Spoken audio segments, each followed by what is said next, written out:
see, because there are so many voices in the world, L'hebdo du quartier. that it's very difficult to tell who's telling the truth. Vous êtes sur l'hebdo du quartier. Bonjour à tous et à toutes et bienvenue sur la radio Quartier des Ondes, l'hebdo du quartier, votre agenda de la semaine. Aurélia à l'antenne, je reprends les rênes, mais ne vous inquiétez pas, Alan est toujours à mes côtés, salut. Salut. Nous voilà en automne, mais on connaît un petit été indien plutôt sympa. Pour ceux qui ne le savent pas, l'automne est l'une des 4 saisons de l'année. L'automne suit l'été et précède l'hiver. Voilà. À vous les champignons, les sorcières, la fête de la châtaigne et les lumières orangées. Max va nous faire découvrir Medine, un rappeur dont vous avez sûrement entendu parler cet été. Il s'est retrouvé dans la sauce, comme on dit sur Twitter. Vous comprendrez tout à l'heure. Aujourd'hui, nous avons la chance de retrouver en studio Céline Lefebvre de la maison d'édition Pantera, située dans le Blône, pour la sortie de son 2e titre de sa collection de reportages dessinés, À contre-marée. Bonjour. Bonjour. Merci d'être ici aujourd'hui. On va entrer dans l'univers d'une pêcheuse algocultrice en Bretagne, mais avant ça, l'agenda de la semaine. Quartier des Ondes, the voice of the street. Quartier des Ondes, la voix des quartiers. On commence avec un peu de science et les petits débrouillards bien connus sur Rennes et dans la France entière maintenant. Les petits débrouillards, c'est des scientifiques cool qui descendent dans la rue pour vous faire toucher à plein de choses scientifiques, mais avec ce que vous avez chez vous. Le 11 octobre, ils s'installent de 10h à 18h, donc toute la journée, à Alain Savary, vers la Banquenay métro Italie. Vous pouvez fabriquer vos propres cerfs-volants, découvrir même le monde des reptiles, improbable. Pour animer vos petits esprits curieux ou grands esprits à partir de 10 ans pour tous les âges et c'est gratuit bien sûr, c'est mercredi 11 octobre. Un autre moyen de découvrir le monde, vous avez peut-être aperçu la pointe des chapiteaux dépassés du parc du Tabor. Ces chapiteaux sont en place pour le festival du Grand Soufflet. Le festival sur la musique du monde est déployé dans toute l'Ille-et-Vilaine et son cœur réside au parc du Tabor. Nous y étions hier pour la grande soirée avec les artistes Labès et Ndiaz, mais aussi des étudiants du Pont Supérieur. C'était bien chouette, on a bien dansé. Exactement. Vous avez encore au moins une semaine pour découvrir les concerts et artistes du monde entier. Présent dans beaucoup de quartiers rennais, le Grand Soufflet s'invite au Blône. Retrouvez le concert acoustique I Say de la pop kurde vendredi 13 octobre de 9h30 à 11h. C'est gratuit et ouvert à tous. En plus, le petit déjeuner est offert et cuisiné avec amour par les bénévoles du Café des Épices au centre social T-Blône. Et on va s'écouter un extrait du groupe I Say, Kader Olsun.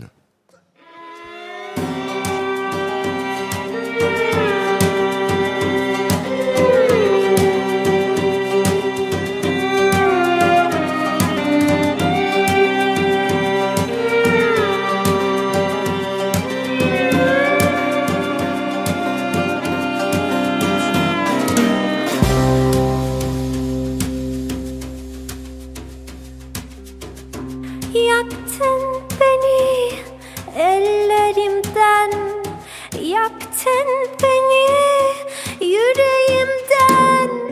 Anlamadın mı derdimi aman?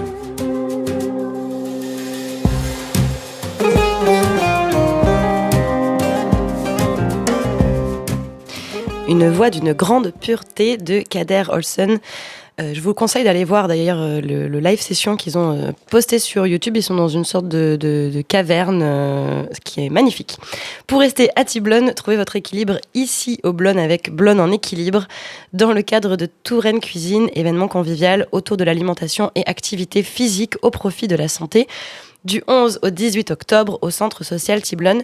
Et pour finir avec le Grand Soufflet, on passe du coq à l'âne. Rendez-vous à Carrefour 18 le mardi 10 à 18h30 pour écouter l'artiste kurde Ruzan Filiztek. Il remplace Arash Sarkeşik, pardon pour toutes ces prononciations, qui étaient programmées à l'origine. C'est gratuit, l'année dernière il y avait même des chips, des cacahuètes et une super ambiance. C'est l'occasion d'aller discuter avec les musiciens après pour une ambiance intimiste. On écoute un extrait du morceau Sans souci de Ruzan Filiztek sur Quartier des Ondes.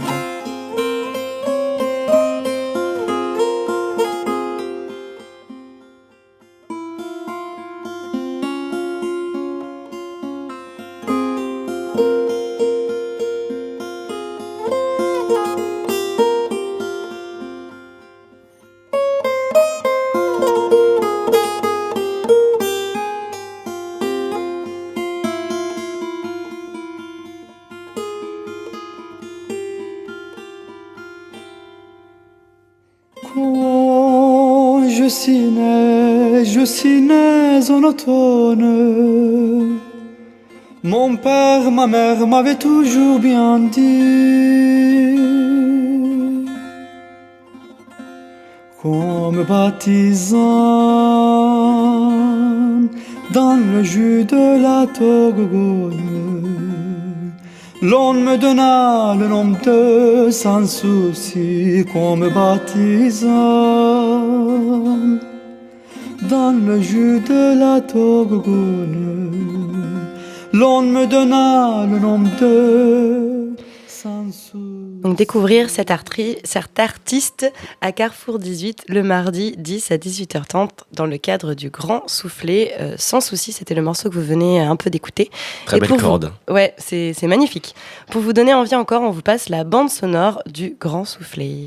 Du 4 au 14 octobre, le Grand Soufflet se déploie à Rennes et dans 42 communes en Ille-et-Vilaine. Musique du monde, bal, accordéon, près de 100 concerts, projections, conférences, rencontres avec Laïe Grosse, Fourth Moon, Daka Braka, Ablaï Sissoko, Super Parquet et bien d'autres. Billetterie et infos sur legrandsoufflet.fr. Grève du chômage, oui, la transition est particulière. Mais vous avez bien entendu, vous êtes peut-être en train de bugger, d'analyser, mais il y a une grève du chômage qui va s'organiser le mardi 7 novembre, donc surlignez-le dans vos agendas. Mais qui peut bien propulser un tel événement ? Bah oui. Eh bien, Territoire Zéro Chômeur, évidemment. Présent dans le quartier depuis plus d'un an maintenant, cette grève est un rendez-vous annuel pour alerter et mobiliser contre la privation d'emploi et revendiquer le droit à l'emploi pour toutes et tous, inscrit dans la Constitution française. Pour l'organiser, vous êtes invité le lundi 9 octobre à partir de 9h30 à la Maison du Projet. Et on m'a dit qu'il y aurait des chouquettes. Évidemment, on vous propose toujours les événements où il y a des choses à manger gratuites. Êtes-vous en conflit avec vos voisins ? Ils parlent trop fort, regardent la télé trop fort, jettent leurs poubelles par les fenêtres. Venez décharger vos animosités à la fête de l'association Cité et Médiation. Vendredi 13 octobre, l'association fête ses 15 ans. La soirée commence par un théâtre-forum sur les conflits de voisinage par les médiateurs de Cité Médiation. Ça s'enchaîne avec un spectacle théâtral et interactif. Alors la jauge est limitée, donc l'inscription est conseillée. Ça se ferait auprès du Polyblone, boulevard de Yougoslavie. La soirée continue avec le spectacle Mouraté par la compagnie Dédale de Clown, une comédie burlesque sur la gestion des déchets et la relation entre voisins. Le spectacle se déroule au Triangle, donc ça promet. Il y aura un pot convivial, là encore une fois, vers 19h30. Rendez-vous le vendredi 13 octobre. Et espérons que le vendredi 13 octobre se déroule sans encombre, surtout si c'est pour parler de ses voisins. Ça risque d'être en effet très burlesque. On a évoqué déjà plusieurs fois le Polyblone, mais qu'est-ce que c'est ? Pour ceux et celles qui n'ont pas suivi, c'est le nouveau pôle associatif situé au Triangle face au Quadri. Beaucoup de curiosité autour de ce lieu qui réunira vos associations comme le pôle associatif de Nimeg, le studio Le Bloc, la baraque Armoré, la salle familiale Volclair, l'espace sportif FG4 et la maison des Squares, bien sûr, qu'on connaît bien dans le quartier, en charge de la coordination. Inauguration du Polyblone le samedi 14 octobre. Vous pourrez découvrir le studio d'enregistrement, on a tous hâte de découvrir, je pense, qui est un peu mystérieux. Faire du sport, écouter des concerts et la radio sera également présente. On aura un plateau et on fera un reportage ce jour-là. Il y aura encore plein de choses à grignoter. Un mot de la mer le matin, donc un événement à ne pas rater pour découvrir les associations de votre quartier et justement rencontrer vos voisins dans de bonnes circonstances. C'est important. Et soyez pas surpris si vous voyez des gens courir dans tous les sens en ville dimanche. Tourencourt lance les départs le matin pour le 10 km ainsi que le semi-marathon, donc 21 km. C'est une course mythique, elle réunit des milliers de personnes. Il y a encore de la place, alors courez vous inscrire, ça vous fera l'échauffement. Je précise que cette course est gratuite et qu'on vous offre même un t-shirt si ça peut peser dans la balance. En tout cas, c'est une belle façon de découvrir le centre-ville de Rennes, sous les acclamations d'un public motivé. Et c'est dimanche 8 octobre, vous pouvez vous renseigner sur leur site internet.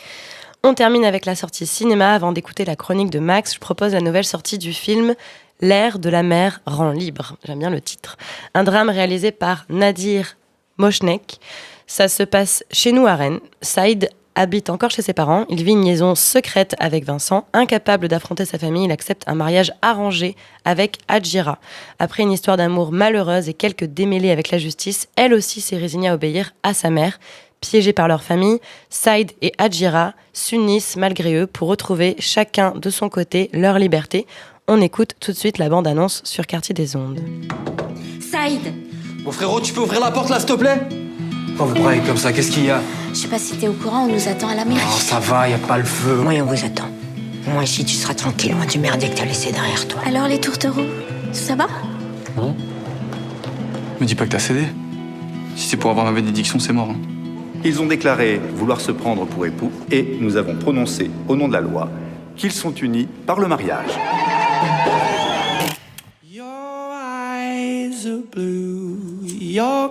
Excuse-moi, je suis un peu tendu. Ça va? C'est trop bon ce que t'as fait. Ah bon, t'aimes? T'es sur quoi? Des conneries d'Insta. M'attends pas pour te coucher, hein. Bonne nuit. La vérité, c'est que j'attends de voir Saïd devenir papa. Si j'ai accepté ce mariage, c'est bien pour fonder une famille. Je sais, moi aussi. C'est quoi le deal avec Zineb? Mais y a aucun deal, qu'est-ce que tu racontes? Occupe-toi de ta femme, elle a rien mangé. Laissez tomber, il en a rien à foutre de sa femme. Coucou. Et vous, au fait, vous vous êtes rencontrés comment? M'a dragué sur la plage. Oh, mais c'est beau, ça. Ouais, c'est à l'ancienne, c'est cool. Qu'est-ce qu'ils ont de plus que nous? En fait, ça a aidé moi, c'est un mariage arrangé. Salut. C'est un ami à toi? Je l'ai rencontré, je sais plus, à la fac. Qu'est-ce qui va pas entre vous? Pourquoi vous demandez pas plutôt à votre fils? Une fois, tu m'as dit le mensonge, c'est à double tranchant. Tu mens aux autres, après, sans t'en rendre compte, tu te mens à toi-même. Me dis pas que t'as rien vu.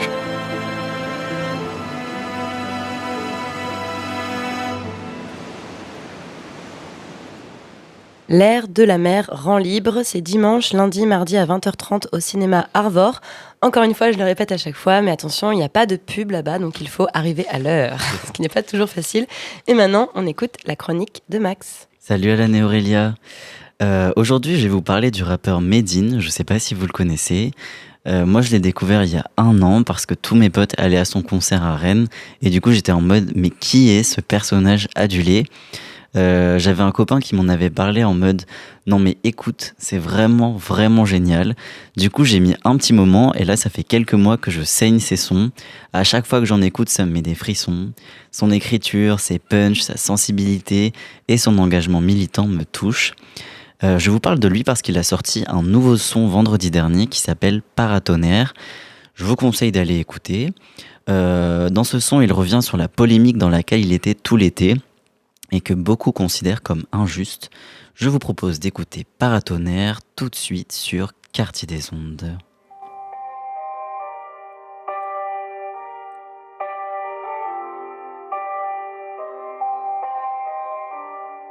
Je peux pas être homophobe, j'ai vu The Wire.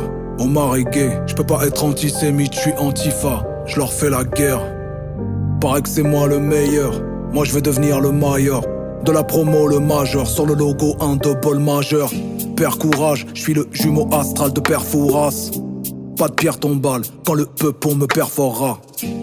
Vrai peura, pas de proverbe de carte postale. Même la lame dans l'intercostale, je leur arracherai de belles batailles. Ma musique est familiale et militante. Comme une bagarre au cœur de Disneyland. Lourd et le body count. Sur mes positions, je campe. Si je pars avec les dégoûtés, il restera plus que les dégoûtants.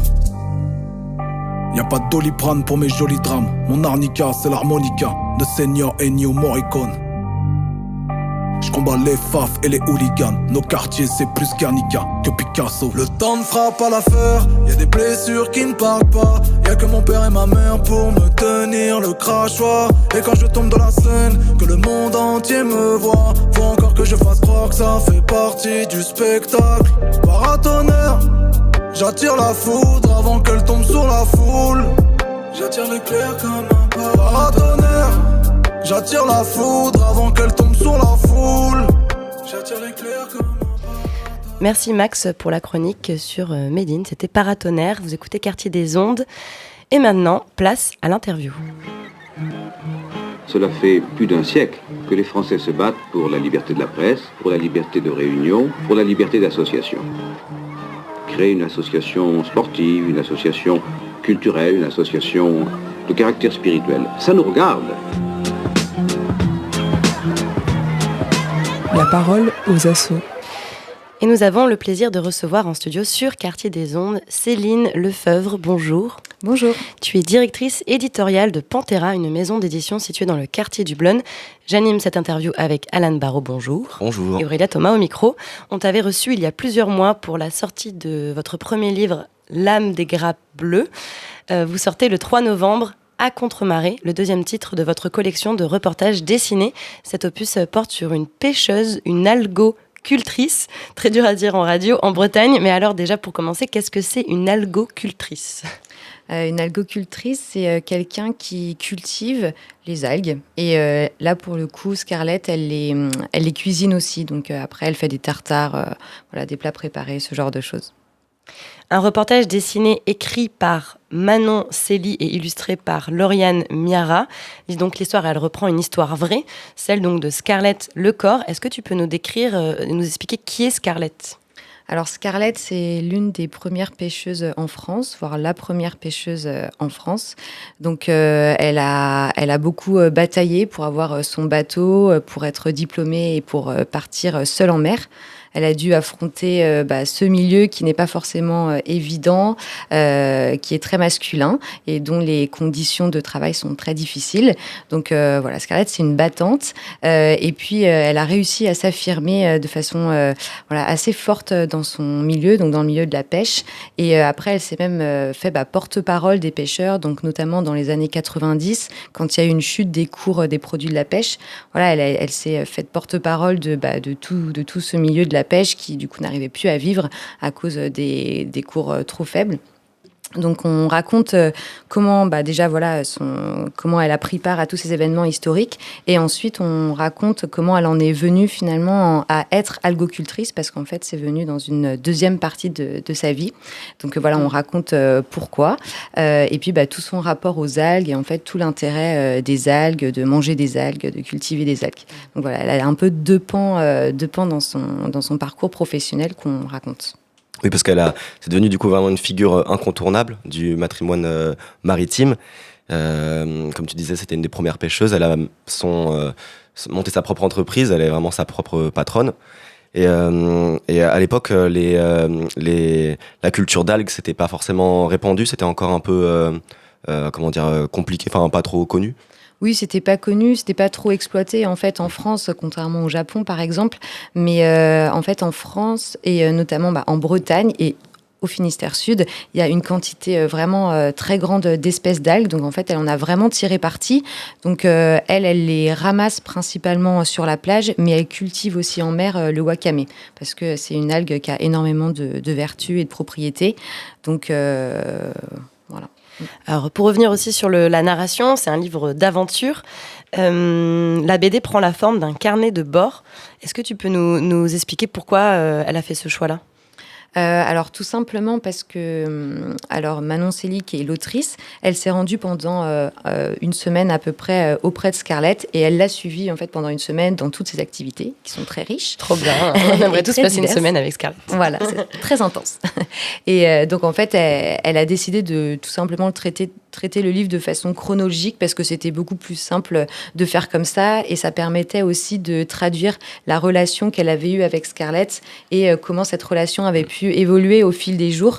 La façon dont elle avait essayé un peu de casser la coquille de Scarlett, de casser cette coquille un peu femme publique au fort caractère et en fait le faire de façon chronologique, ça permettait de traiter aussi ce côté-là. Est-ce que l'illustratrice, elle a eu la chance aussi de monter à bord Alors, elle n'est pas montée à bord du bateau, mais en fait, après le reportage de Manon, donc, qui est allée sur place pendant une semaine, nous, on y est retournées toutes les quatre, donc avec Manon, l'autrice, Lauriane, l'illustratrice, et Marianne Célie, donc co-éditrice. On y allait toutes les quatre, et donc pendant 3 jours, on est resté au Guilvinec, on était avec Scarlett, on s'est baladé dans le coin, on a fait l'atelier d'algues, et ça a permis à Lauriane aussi de s'inspirer un peu des paysages bretons, de faire des croquis, etc. Et puis surtout de rencontrer Scarlett pour après mieux la dessiner. Voilà. Et quel lien elles ont tissé finalement, Manon, Manon surtout avec Scarlett Alors, c'était un lien, au final, qui est pas... ça s'est passé sur une semaine, même si elles ont été en contact depuis.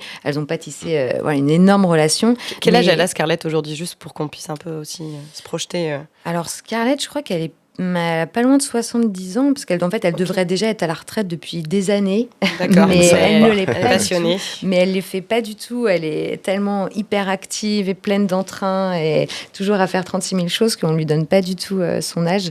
Mais, et du coup, voilà. Mais je pense que Manon a réussi à finalement instaurer une relation de confiance, en tout cas, avec Scarlett. Et c'est ça qu'on a apprécié dans son écriture, c'est qu'à la fin, on a l'impression d'entrer un peu plus dans l'intimité de Scarlett et voilà, d'entrevoir un peu la personne derrière ce phénomène un peu. Ça n'a pas dû être facile pour Manon de suivre le rythme de Scarlett, parce que j'avais vu je sais pas si ça se passait encore justement de la même manière, mais dans un reportage qui datait un peu, elle se levait aux aurores, elle partait sur son bateau, ensuite directement c'était la vente, et après c'était l'atelier pour transformer, et en fait ça s'arrêtait jamais, il y a les ateliers aussi d'initiation, donc enfin... C'est ça. C'est un rythme effréné. Oui, c'est un rythme effréné. D'ailleurs, on se demande toutes comment elle arrive à tenir, mais je pense que voilà, elle a besoin de ça aussi. Et elle est connue pour ça d'ailleurs. Et puis dans le coin, en fait, elle est connue absolument de partout parce qu'elle est sur tous les fronts en même temps. Mais c'est vrai que c'est assez incroyable de voir autant d'énergie dans une personne. Et oui, Manon, ça l'a assez impressionnée. Et c'est pour ça que, comment elle a rencontré Scarlett ? Pourquoi elle a choisi cette figure féminine plus qu'une autre ? Alors, pour son parcours, déjà pour être l'une des premières femmes à être pêcheuse, et puis aussi pour tout le rôle qu'elle a joué historiquement, donc notamment quand il y a eu les manifestations dans les années 90. En fait, il y avait un parcours qui était tellement riche, et en fait, sa personnalité, elle est tellement connue en Bretagne, qu'en fait, tout ça faisait un sujet parfait pour faire ce reportage dessiné. Vous, en tant que maison d'édition, c'est important de suivre, de rencontrer Scarlett, d'accompagner vraiment vos autrices, illustratrices avec elle pour vraiment incarner le projet. Oui, particulièrement dans cette collection, même si on est souvent très attaché au collectif dans nos livres, on aime bien que tout le monde se rencontre, voilà, on aime bien qu'on se parle beaucoup. Mais là, c'est particulièrement vrai, c'est du reportage et le lien humain l'humain est tellement important dans cette collection que déjà, c'est important qu'il y ait du lien entre les différents acteurs du projet. Et en fait, nous, on accompagne vraiment l'autrice et l'illustratrice dans tout ce qui est rédaction, illustration. On est vraiment là pour les accompagner, les aider, leur donner des pistes, etc. Donc en fait, c'est vraiment une collection qui se fait à plusieurs mains. Donc oui, pour nous, c'est important. Et puis aussi pour que là où le professionnel dont on parle, on n'ait pas l'impression que nous, on les utilise aussi juste pour faire ce livre-là. On veut vraiment leur parler et leur dire pourquoi nous aussi, en tant qu'éditrice, même si on n'écrit pas ou on dessine pas, leur parcours nous semble hyper important. Et pouvoir faire des interviews à la radio. Exactement. Ouais. Voilà. Par rapport au reportage dessiné, donc par rapport au dessin, donc c'est dessiné à l'aquarelle. Ça révèle la beauté des paysages bretons. C'est un livre d'amour pour les paysages bretons. Comment tu pourrais décrire le type d'illustration, le type de technique de dessin ? En fait, ce qui est drôle, c'est que Lauriane, elle vient pas du tout de Bretagne. Okay. Elle vient des montagnes, vers Chambéry. Ah oui. Donc en fait, c'est les grands éléments quand même. On s'aime bien entre Bretons et montagnards, je trouve. Il y a un lien particulier. En fait, nous, on avait repéré son travail parce qu'on aimait énormément sa façon de dessiner les montagnes, comment elle représentait, ces énormes masses rocheuses, et en même temps, elle a tout un travail sur la lumière, sur les couleurs, qui est assez épuré, et en même temps qui fait ressortir des petits détails. On aimait beaucoup et on l'a contacté pour ça, en fait, pour sa façon de dessiner la nature. Mais on lui a dit, nous, on aimerait que tu illustres la mer, donc qu'est-ce que tu en penses ? Et en fait, elle a vu ça un peu comme un challenge. En plus, entre-temps, elle a fait tout un périple en mer du Nord. Donc, en fait, elle s'est un peu fait la main sur le fait de dessiner la mer. Et quand elle est arrivée au Guilvinec, c'est pour ça aussi que c'était important qu'elle vienne au Guilvinec, parce que sinon, il fallait qu'elle s'inspire du paysage, quoi. Et en fait, elle a été très, très inspirée par les couleurs, par la roche, par la lumière, les différences de tons aux différents instants de la journée. Et en fait, quand on a vu le résultat de ces planches, on avait l'impression d'y être. Et en fait, on n'aurait pas dit qu'elle venait pas de Bretagne. Vraiment, tout ce que nous, on ressent quand on regarde les paysages bretons, on trouvait que c'était là. Et puis, c'était plein d'émotions, c'est assez sensible. Et puis, c'est vrai que l'aquarelle a ce truc très, très sensible, parfois parfois un peu vaporeux aussi, qu'on peut retrouver dans les algues ou même dans l'eau de la mer. Et non, des fois, elle a utilisé des couleurs qui sont magnifiques et qui évoquent vraiment bien la Bretagne. Donc, elle est validée par les Bretons et les Bretonnes. Franchement, pour tous ceux qui ont vu, tout le monde a validé. Quand on en discutait un petit peu en off tout à l'heure, parce que tu as ramené le livre, il y a une double page sur l'aube, enfin il fait nuit sur la mer, là, qui est vraiment impressionnante. Et effectivement, il y a ce côté un peu brumeux et les lumières sont vraiment très belles. Je vous conseille d'acheter le livre. Absolument. Et en quoi, on arrive déjà un peu vers la fin de cette émission, mais en quoi c'est... Alors, on a repris vos mots. En quoi cette œuvre éclaire les phénomènes contemporains de cette société? Alors ça, c'est ce qu'on utilise pour décrire cette collection. Donc en fait, la toute base de cette collection, c'était justement de choisir des professionnels qui revisitaient un métier traditionnellement ancré dans notre culture. Donc le titre d'avant, c'était sur une vigneronne, mais de vin naturel. Là, c'est sur une pêcheuse, mais qui est aussi algocultrice. Et en fait, voilà, tous les titres vont revenir un peu comme ça sur un métier qu'on croit connaître ou qu'on connaît depuis des lustres. Mais en fait, ces personnes-là ont choisi de le revisiter pour différentes raisons, mais souvent pour des raisons écologiques, sociales, pour plus coller un peu à notre société et à ce qu'elles ont envie d'en faire, en fait. Donc, ce qui était intéressant avec la vigneronne de vin nature, c'est que voilà, elle avait envie de revenir un peu aux origines du vin, casser un peu avec ce vin conventionnel qui était plein d'intrants chimiques. Et ce qui était hyper intéressant dans le parcours de Scarlett, c'est que déjà que c'est une femme qui s'est imposée dans un milieu masculin. Voilà, c'est quelque chose dont on parle beaucoup aujourd'hui, mais c'est toujours important, je trouve, d'avoir des exemples.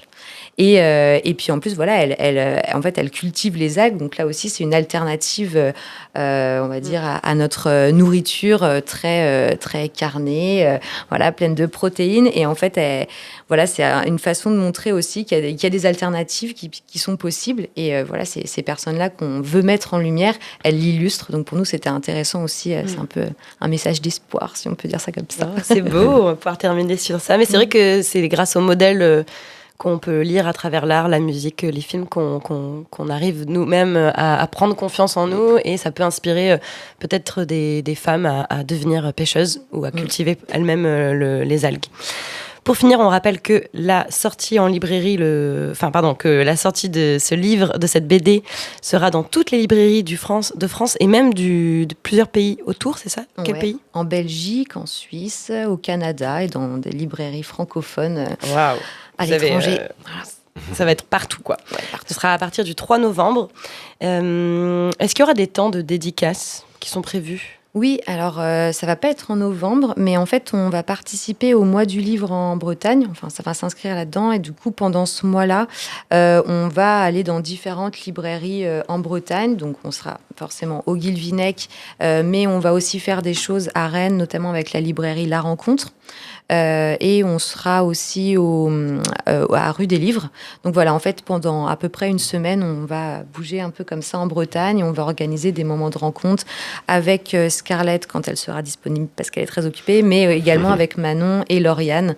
Voilà, organiser des... Est-ce que j'imagine qu'elle a lu déjà la BD. Oui. Est-ce que vous avez fait un retour quel retour elle vous a fait, si on peut savoir? Alors, c'était des bons retours. Au début, on ne savait pas trop comment elle allait recevoir le livre, ce qui est toujours un peu... C'est toujours spécial, quand même. Le stress, on fait un livre sur elle, quoi. Et surtout que Manon n'a pas mâché ses mots, parfois. Donc voilà, elle a vraiment fait part de ses ressentis, en fait, par rapport à Scarlett.